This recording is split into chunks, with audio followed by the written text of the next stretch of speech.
First things first, we gotta cut the shirts, y'all. Hey everyone, Amber here from the Cheeky Quilters. I'm going to show you how I cut t-shirts for a quilt.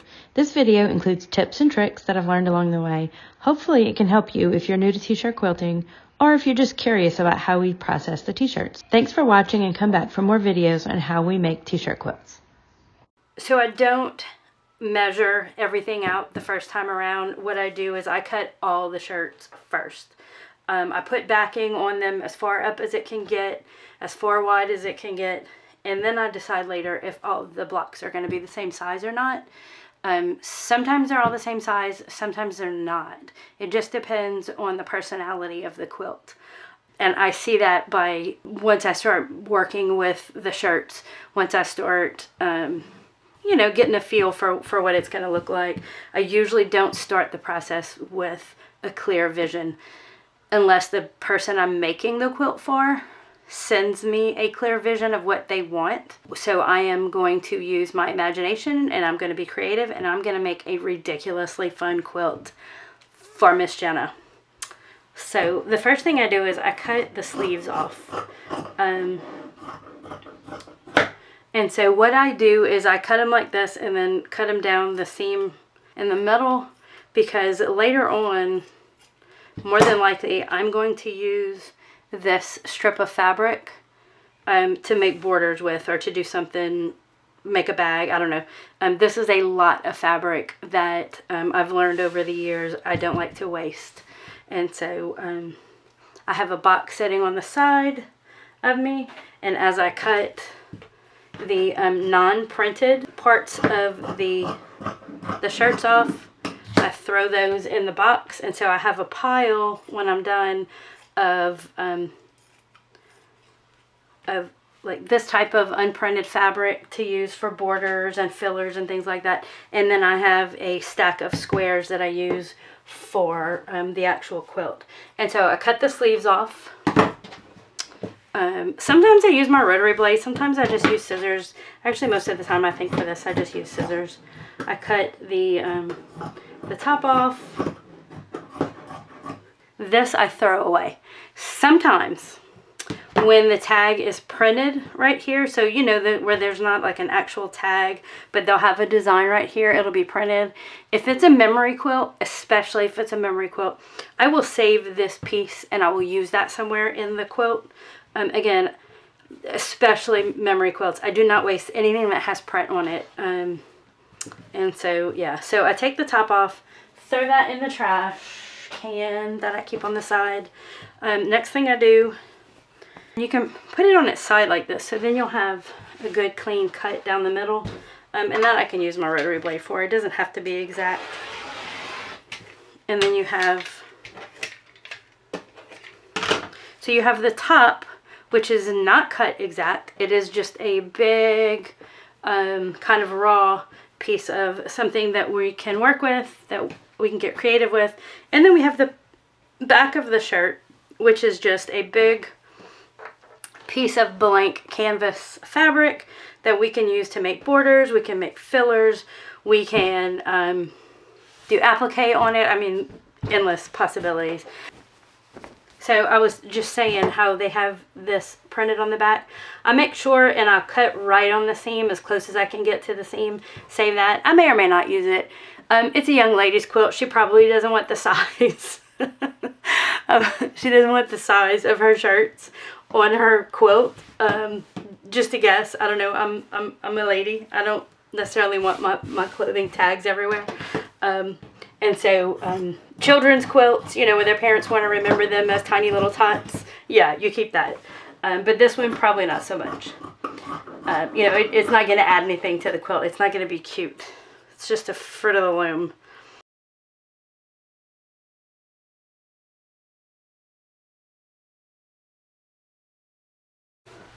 Got a top to work with. And a back for borders. So the other thing that sometimes happens, and I don't know if the camera is going to pick this up or not, but there's bleach spots on this shirt. And so I like to make sure as much of that can go in the quilt as possible because it's character. She's probably got a story about how that happened. And so we want to make sure and maintain that and not pretend like it didn't happen as part of the history of the shirt. I am not doing a great job at cutting that right now. I dropped these scissors not that long ago, and I think the blades don't line up properly. And so I'm just struggling cutting with them. I probably should just get a different pair of scissors out.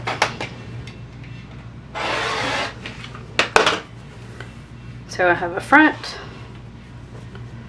or a back, I'm sorry. But I also have the front. So I'm going to use that, put that in my pile.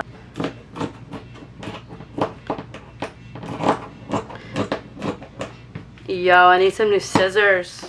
The other thing that happens when I'm making memory quilts is I think about how difficult it was for me to cut into the shirts and the clothing of people that I love when I had to do their memory quilts. And so I try to respect the family. I know I make these videos with the memory quilts, and I try to make them honor the people that have passed. And I'm always so sensitive about cutting up their shirts. And so I usually try to play good music for the cutting the shirt part, just to kind of make up for the fact that I'm chopping up their clothing. But ultimately, you know, I think of it like it's a butterfly.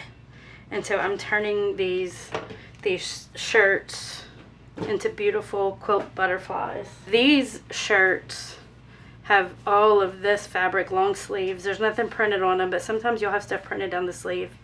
But that's a lot of fabric. That's good. The other thing is this is a tiny little shirt, and so I don't have a whole lot of space to work with.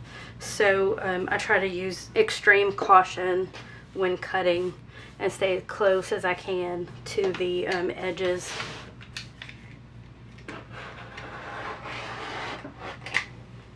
So that I don't lose any space, any fabric.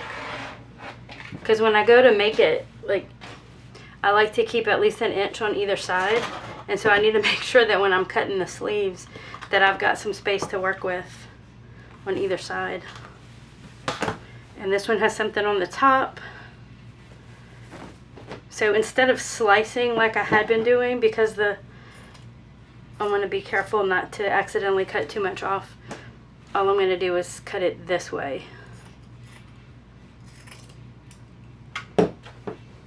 So that I don't accidentally cut into any of the pictures. You see, I got to be really careful about where I cut.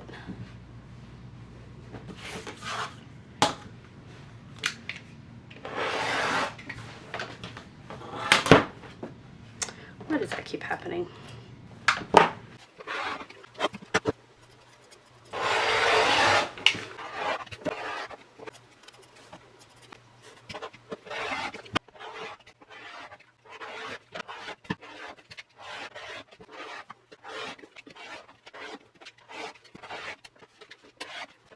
Look at this tiny little shirt.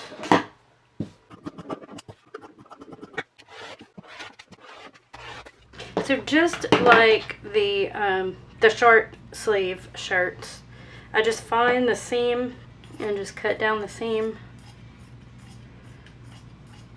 It's at an angle, so it doesn't have to be perfect. Again, this is just a rough cut.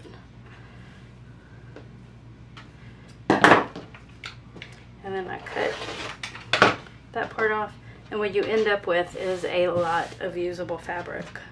So that's me cutting the shirt. Oh my god, I totally lied. I had one more shirt left to cut, and it is the cutest one of all of them. Y'all, I love this owl.